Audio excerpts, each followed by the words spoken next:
Hello everyone, thanks for tuning in to today's video, doing a 10 to 14 day update for today's video. So day 10 will take us to the 26th of June, and we'll be able to extend out beyond that with the extended GFS and ECF ensembles. Maybe around a couple of weeks. We'll have a look at the CFS V2 at the end of the video for July, and I shall get on with that for you in a moment. Just to say that first video today was our 6 AM UK weather forecast, and also we've released January Friday as well. Check out those two vids if you'd like to. I'm going to try and get a storm watch in for you. There's so much going on at the moment. Epic summer at GavsWeatherVids. So I hope you're enjoying all of the content, but there is a lot of content appearing. I appreciate, it's a lot to keep up with, and I am very behind answering the comments as well. I do see your comments, but I am behind going through them, and answering them, or at least giving a like and a heart, but I will get round to that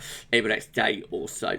Thank you so much, everyone. Right, let's have a look then at the CT. So central temperature is gone up to 16 degrees now. Look at this, rising inexorably up to 16.1, 2 degrees above the 61.990 average provisional to yesterday, to the 15th of June. Now, bear in mind, up the 8th of June, or on the 8th of June, up to the 8th of June, the CT was about a degree and a bit below average. So in 1 week, we have gone from being like 1 degree below average to 2 degrees above average. That is phenomenal. That is a very, very dramatic rise in the CT, but we've seen that a remarkable second week of June, therefore, but I think we can classify as, a real heat wave has taken place over this past week, and this is going to carry on rising as well. Probably at a slower rate, but this will carry on ticking up, I think, over the next few days.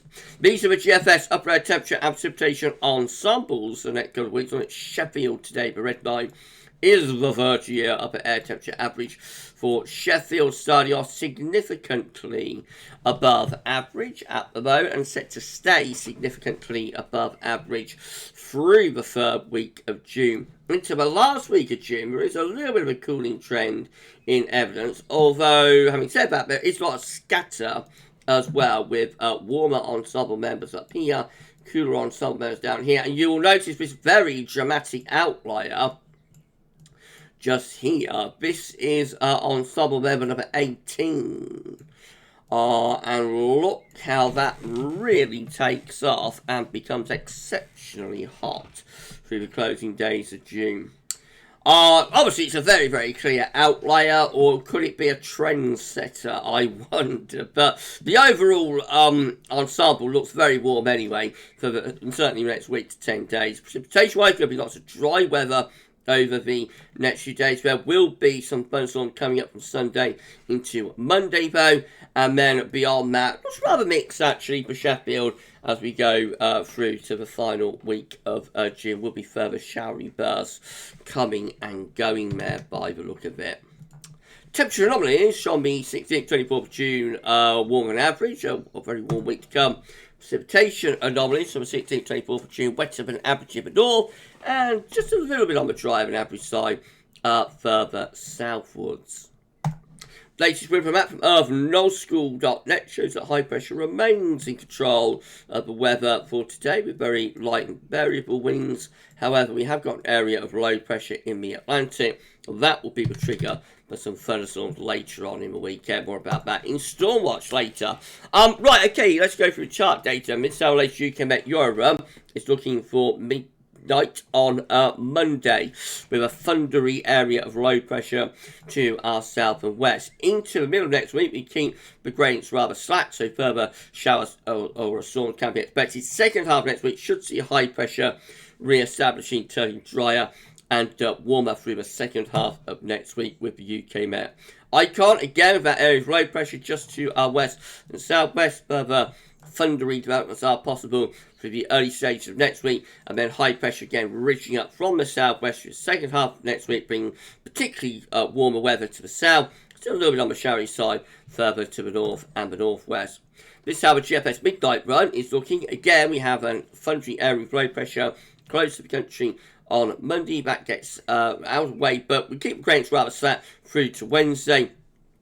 So further showery developments are possible. Second half of next week, so I get this push of high pressure from the Azores. So as we move into the final weekend of June, the trend is towards ridging this high pressure up from the south, should turn increasingly warm and dry, particularly for southern areas. That high pressure becomes quite a significant feature by the 26th of June, sitting over and to the east of the country, pulling up a hot southerly or southeast wind up comes to plus 15 Celsius isotherm.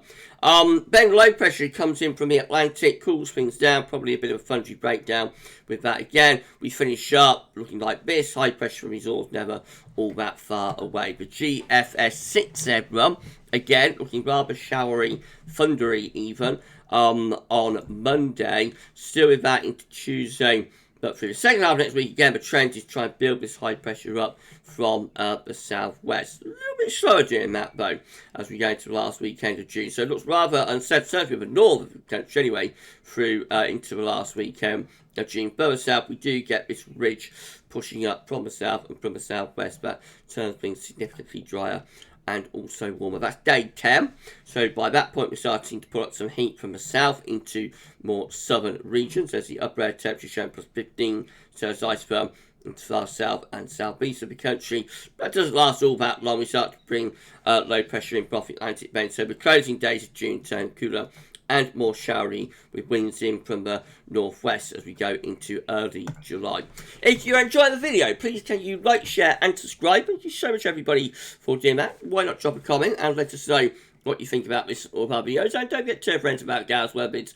Thank you so much everyone for doing that. We need to put on around 20 more subscribers to get to 17.3k, so 16.3k I should say.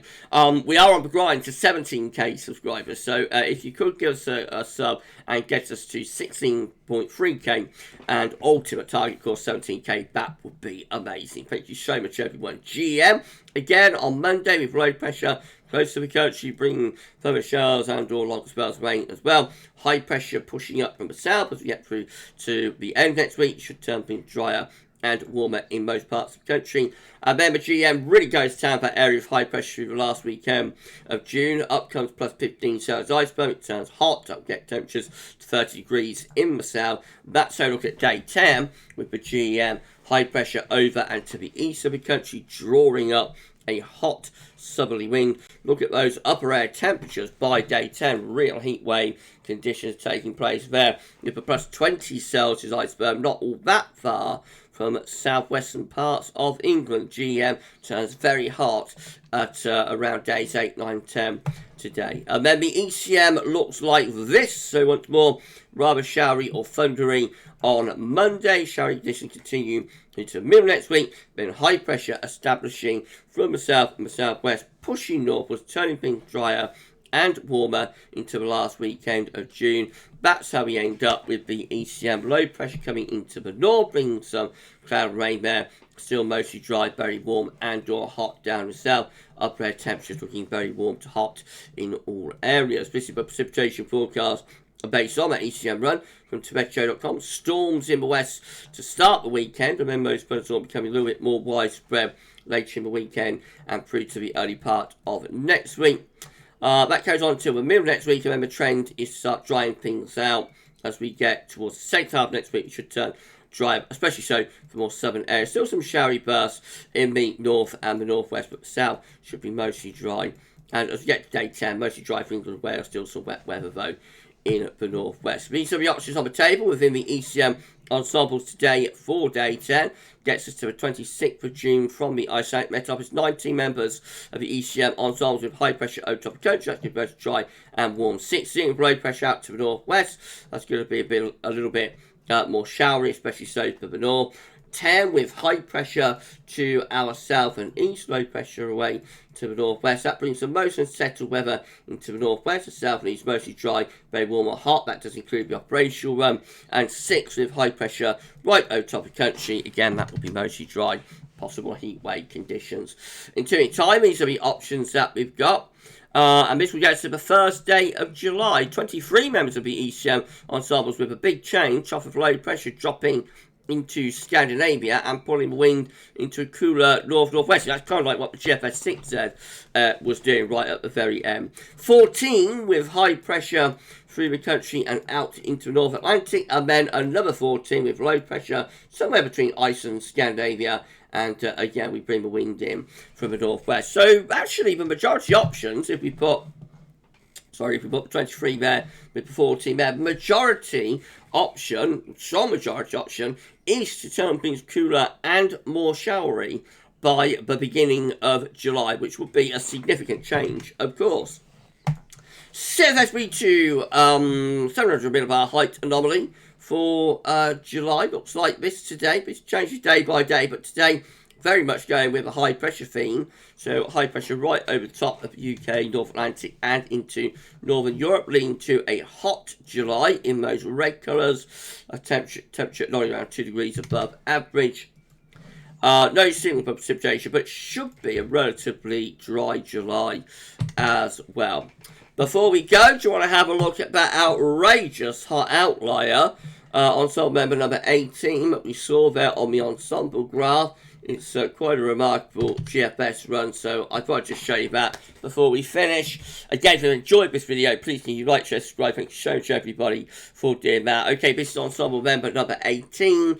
Starting off on Monday, looking showery and probably thundering as well. Keeping it showery through the first half of next week, and high pressure builds over into the east of the country through the second half of next week. Strong reach from the Azores then, moving northwards as we get to day 10. 26th of June.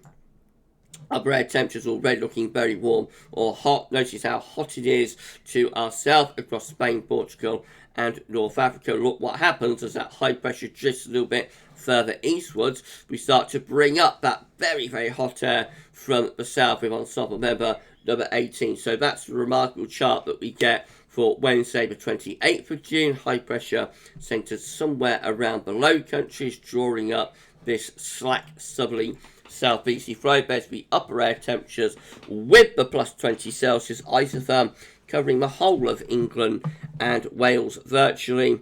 If it came off, that'll probably get the temperature to the mid-30s Celsius, at least maybe a little bit more. It wouldn't be all that far off 100 Fahrenheit if that came off. Big if, of course, as it is an outrageous outlier. It'll eventually start to turn a little bit cooler right at the very end. Still really hot, though, on the 29th of June. With plus 20 Celsius isotherm. Get to the very end of ensemble member number 18, we start to drop in something just a little bit cooler and fresher then from the north and from the northwest. Upper air temperatures still look very hot, though, having said that, in the far south and southeast, but certainly cooler air that begin to move in from off the Atlantic there. Our first real outrageous outlier, I think, that one of the season. So we shall wait and see. It's very, very, very unlikely to verify, but these days, you know, you rule nothing out when it comes to summer heat.